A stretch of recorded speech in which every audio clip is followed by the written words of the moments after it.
ഉണ്ണിയേശുവിനെ കൈകളിലേന്തിയുള്ള മാതാവിൻ്റെ തിരുരൂപം ദർശിക്കാൻ വേളാങ്കണ്ണിയിൽ ഇപ്പോൾ എത്തുന്നത് ആയിരങ്ങളാണ്. പ്രാർത്ഥനയും കണ്ണീരും അർപ്പിച്ച് നാനാജാതിയിൽപ്പെട്ട വിശ്വാസികൾ ഈ ദേവാലയത്തിലേക്ക് ഒഴുകുകയാണ്.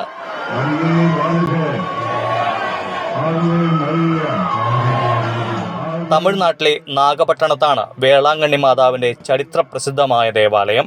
മുട്ടിലിഴഞ്ഞും കരഞ്ഞു പ്രാർത്ഥിച്ചും വിശ്വാസികൾ തീർത്ഥാടന യാത്രയിലാണ്.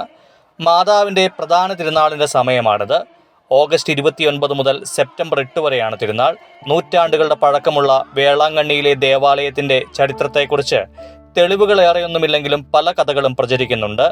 മാതാവിൻ്റെ അത്ഭുത ദർശനവുമായി ബന്ധപ്പെട്ടാണ് ഈ ദേവാലയത്തിൻ്റെ പിറവി. ഒരു ബാലനായിരുന്നു മാതാവിൻ്റെ ആദ്യ ദർശനം ലഭിച്ചത്. അതിനുശേഷം മോര് വിൽപ്പനക്കാരനായ മറ്റൊരു മുടന്തൻ ബാലനും ദർശനം ലഭിക്കുകയും അവൻ ആരോഗ്യവാനാവുകയും ചെയ്തതോടെ മാതാവ് ആരോഗ്യമാത എന്നറിയപ്പെടാൻ തുടങ്ങി. ഈ സംഭവങ്ങൾ നടന്നത് AD 1500-1600 കാലത്താണെന്നാണ് പറയപ്പെടുന്നത്. അതിനുശേഷമാണ് ഇന്ന് കാണുന്ന ദേവാലയത്തിന്റെ നിർമ്മിതിക്ക് ആധാരമായ സംഭവം. 17-ാം നൂറ്റാണ്ടിലാണിത്. ബംഗാളിലെ ഉൾക്കടലിലെ കടൽക്ഷോഭത്തിൽപ്പെട്ട ഒരു കപ്പൽ അത്ഭുതകരമായി രക്ഷപ്പെടുകയും അവർ തങ്ങളുടെ കപ്പൽ വേളാങ്കണ്ണി തീരത്തേക്ക് അടുപ്പിക്കുകയും ചെയ്തു.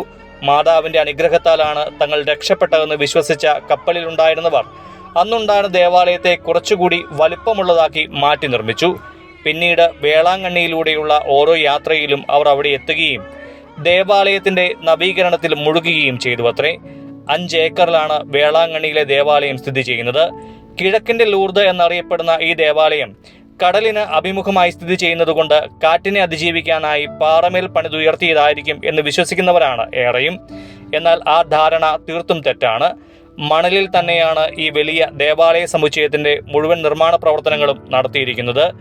എല്ലാ ദിവസവും ഇവിടെ സന്ദർശകരെ അനുവദിക്കാറുമുണ്ട്.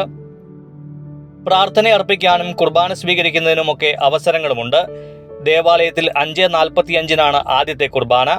തമിഴ്, ഇംഗ്ലീഷ്, മലയാളം, തെലുങ്ക്, കന്നഡ തുടങ്ങിയ ഭാഷകളിലെല്ലാം കുർബാന അർപ്പിക്കപ്പെടുന്നുണ്ട്. രാവിലെ 5 തുറക്കുന്ന ബസിലിക്ക അടയ്ക്കുന്നത് രാത്രി 9 മണിക്കാണ്. ആഗ്രഹ സാഫല്യത്തിനായി ദേവാലയമുറ്റത്ത് നിന്ന് കിലോമീറ്ററുകൾ മുട്ടിലിഴയുന്നവരും വിവാഹം നടക്കാനായി വിവിധ നേർച്ചകൾ സമർപ്പിക്കുന്നവരും ധാരാളം. വേളാങ്കണ്ണിയിലെ ഈ ദേവാലയത്തിനോട് ചേർന്ന് ഒരു മ്യൂസിയം സ്ഥിതി ചെയ്യുന്നുണ്ട്. മാതാവിനോട് പ്രാർത്ഥിക്കുകയും ഫലം സിദ്ധിക്കുകയും ചെയ്തവരുടെ സമർപ്പണങ്ങളും നേർച്ചകളും സൂക്ഷിച്ചിരിക്കുന്നത് ഇവിടെയാണ്. രാവിലെ 6:30 ഈ മ്യൂസിയം തുറക്കുന്നത്. രാത്രി 8 മണി വരെ ഇത് സന്ദർശകർക്കായി തുറന്നിരിക്കും.